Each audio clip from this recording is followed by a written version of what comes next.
Hello, this is another Fix Virus show. Let's just get started right away. A little bit of bumper music. It's my little sticks by clanging together.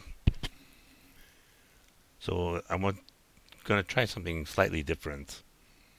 Instead of discussing cybersecurity vulnerabilities, let's talk psychology of security using um, jokes or trying to make light of it. So, do we have a gambler's mentality with our cybersecurity? That's the question. I put it on my blog post at Oversight Sentry.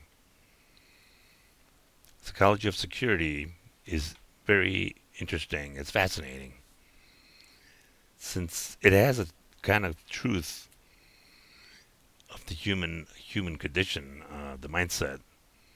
It won't happen to me. I'm too busy. But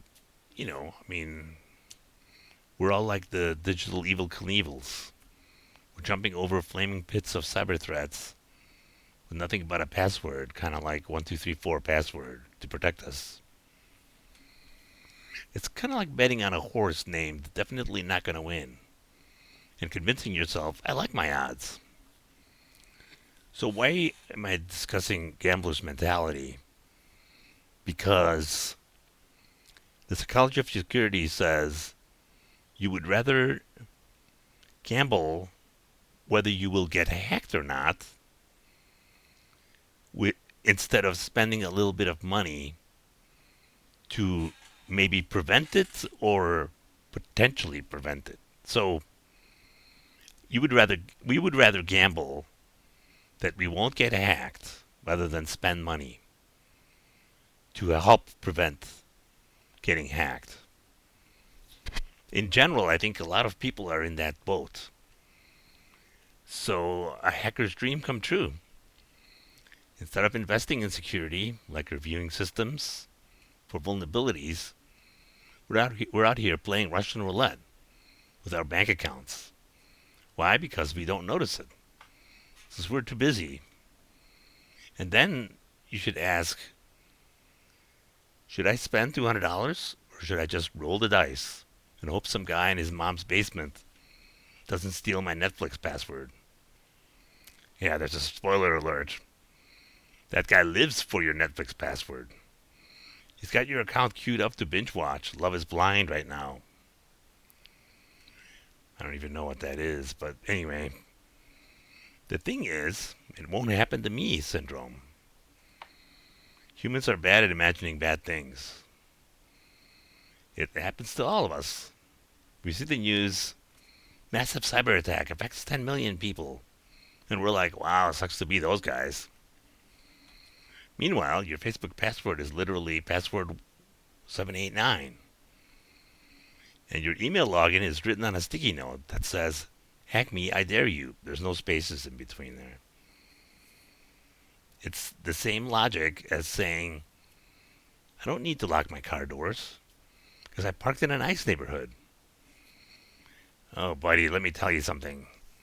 Hackers don't care if your neighborhood has a Whole Foods. They're like, oh, look, a Tesla. Let's see if this dude's password is Elon Musk fan. Yeah, there's a spoiler here. It is, unfortunately. Yeah. And then, after we get hacked, we go into full panic mode. Suddenly, we're Googling, what's cybersecurity? And can I sue a hacker? No, you can't sue a hacker who lives in a country that you can't even point them to on a map. We start calling IT experts like, how could this happen to me? And the IT guy's like, well, use the same password for your email, banking, even your MySpace account from 2007. What did you expect? A Nobel Prize for security? And here's the irony of spending. It's the kicker. After we get hacked, we spend way more money fixing the problem than it would have cost to prevent it. What are you going to do?